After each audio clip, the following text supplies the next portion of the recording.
not interest themselves in many subjects, probably because life was quieter and simpler during that period.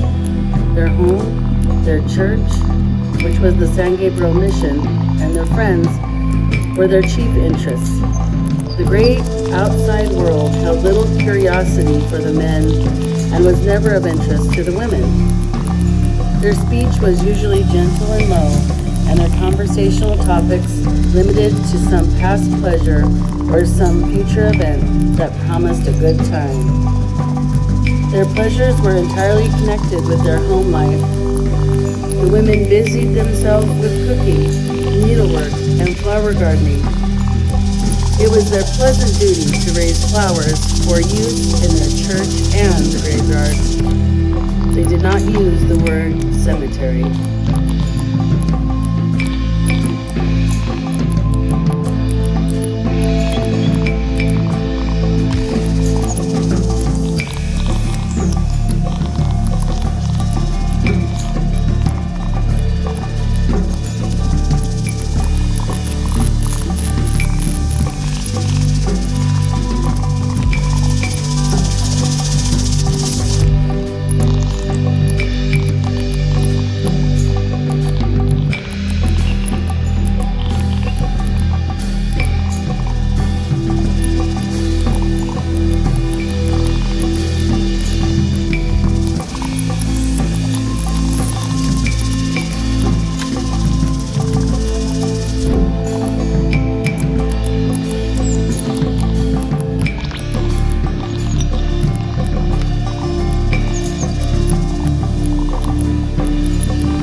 Californian love to sit out of doors.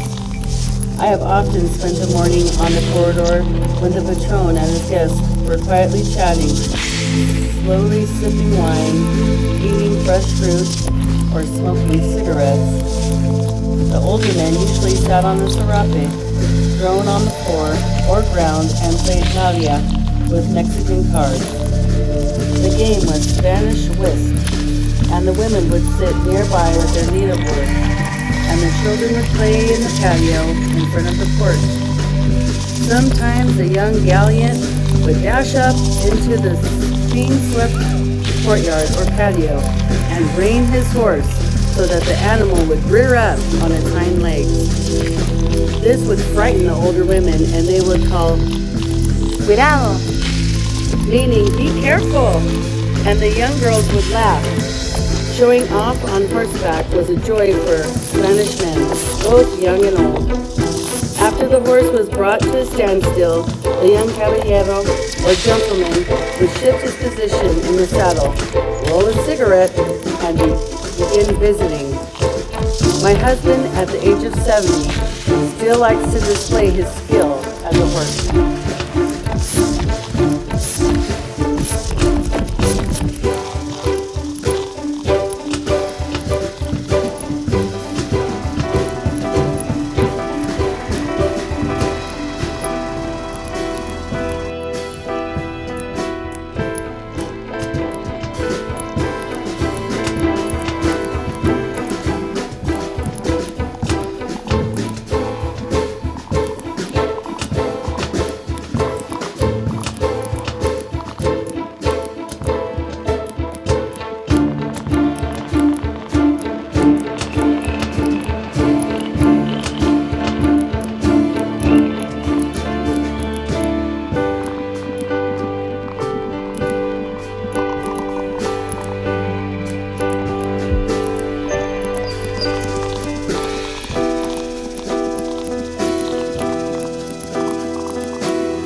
Of the year, the spring flowers were beautiful on these hills.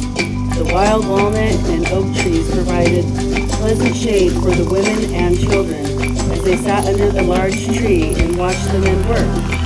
The men would go galloping here and there and often shouted as they rounded up the cattle in the corrals.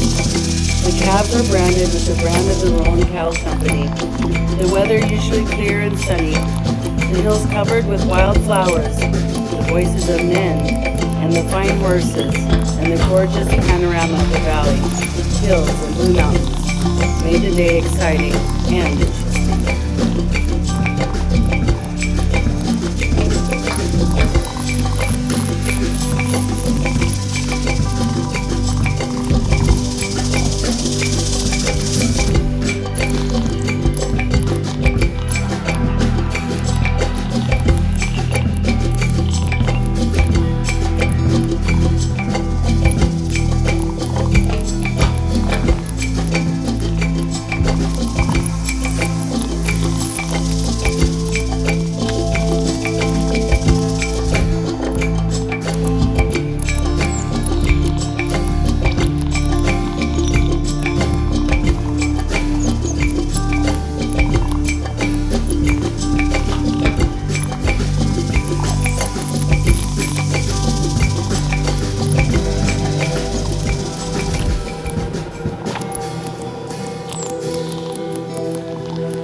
Family on the hill of his ranch.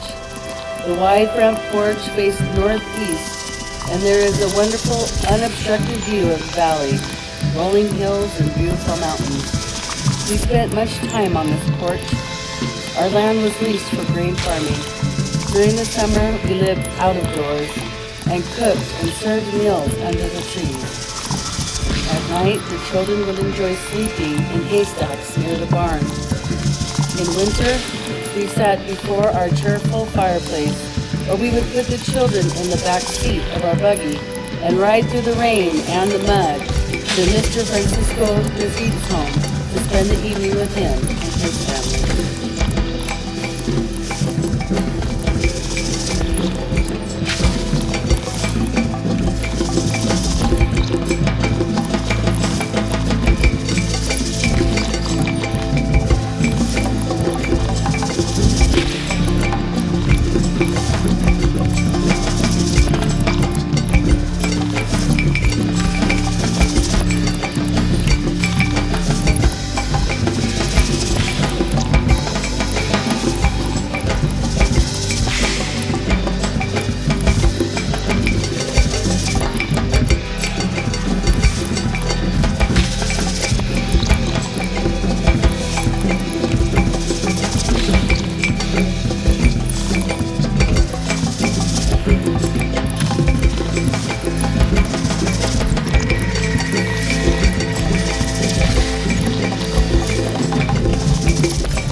just to be sleeping outside on a bale of hay.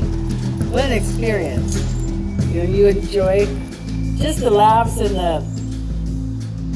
the observations that, would come organically as you were just having a good time.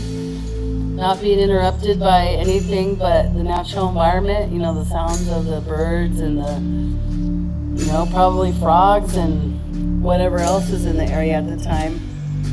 And the unobstructed view, that's what really kills me, because we're very obstructed. It's changed 100%.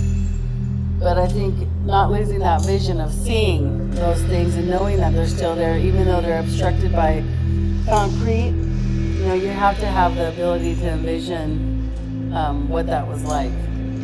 Because we still go out in these mountains. The same men who are here explored those mountains as well. So they had that same experience, of seeing what was offered and what they could use and gather without overextending themselves, and taking too much. I think, purposely utilizing things in the environment is what made this place successful, or made it last 170 years.